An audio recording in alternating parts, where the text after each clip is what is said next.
আসামির হাতে বিদায়ী ওসিকে ক্রেস্ট উপহার, সমালোচনার ঝড়। ভিসা প্রতারণা মামলার আসামি ও তার সহযোগীরা থানায় এসে বিদায়ী অফিসার ইনচার্জ ওসি আশরাফুল ইসলামকে ক্রেস্ট উপহার দেওয়ায় সামাজিক যোগাযোগ মাধ্যমে ব্যাপক সমালোচনা শুরু হয়েছে।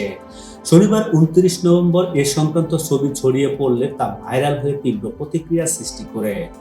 ছবিতে দেখা যায় ভিসা প্রতারণা মামলার কারাভোগ করা আসামি বেনজির অন্য এক আসামি ও এক মাদক কারবারি থানায় বিদায়ী ওসির হাতে ক্রেস্ট ও উপহারের দেয়া ব্যাগ তুলে দিচ্ছেন।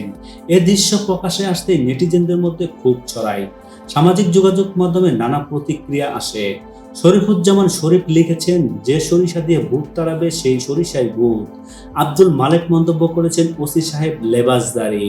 মাসুম বিল্লাহ লিখেছেন, নতুন বাংলাদেশ প্রশাসনের মদতেই দেশে সব অপরাধ চলছে, এটাই তার প্রমাণ। ওবায়দুর রহমান মন্তব্য করেছেন, যেমন ছিলেন বিদায় বেলায় প্রকাশ করলেন তার আসল রূপ।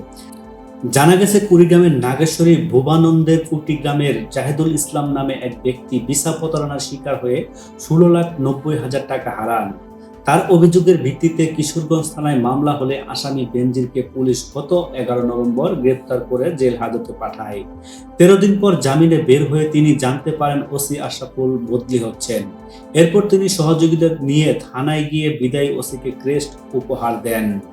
সমালোচনার মুখে বেনজির তার ফেসবুক আইডি এমডি বেনজির খান রাজ এখানে লেখেন, আমি বেনজির আসলে একটা ব্র্যান্ড, জেলে না গেলে বুঝতাম না। ওসিকে নিয়ে তিনি লেখেন, তার বিদায়ে আমি কলিজা ছিঁড়ে দিতে পারি। স্থানীয়দের অভিযোগ, দায়িত্বকালীন সময়ে ওসি আশরাফুল থাই ভিসা প্রতারক ও অনলাইন জুয়ারিদের সঙ্গে ঘনিষ্ঠতা গড়ে তোলেন এবং তাদের সঙ্গে প্রকাশ্যে আড্ডা দিতেন। ভাইরাল হওয়া ছবিগুলো সেটিই তার প্রমাণ। উপজেলা জামাতের আমির আব্দুর রশিদ শাহ বলেন, থাই ভিসা প্রতারক ও অনলাইন জুয়ারিদের সঙ্গে তার যে সখ্যতা ছিল বিদায়ের দিনে তা স্পষ্ট হয়েছে। উপজেলা বিএনপির সভাপতি আব্দুল্লাহ মামুন বলেন, তিনি আমাদের কাউকে বিদায়ের কথা বলেননি, উল্টো ফেসবুকে ভাইরাল হওয়া ছবি জনমনের প্রশ্ন তুলেছে। বর্তমানে দায়িত্ব থাকা কিশোরগঞ্জ থানার তদন্ত ওসি আব্দুল কুদ্দুস বলেন, থানা থেকেই ওসি সাহেবের বিদায়ের আয়োজন করা হয়েছিল। বেনজিররা থানায় এলে ওসি সাহেব নিজেই তাদের ডাকেন, তাই তাদের ছবি এসেছে।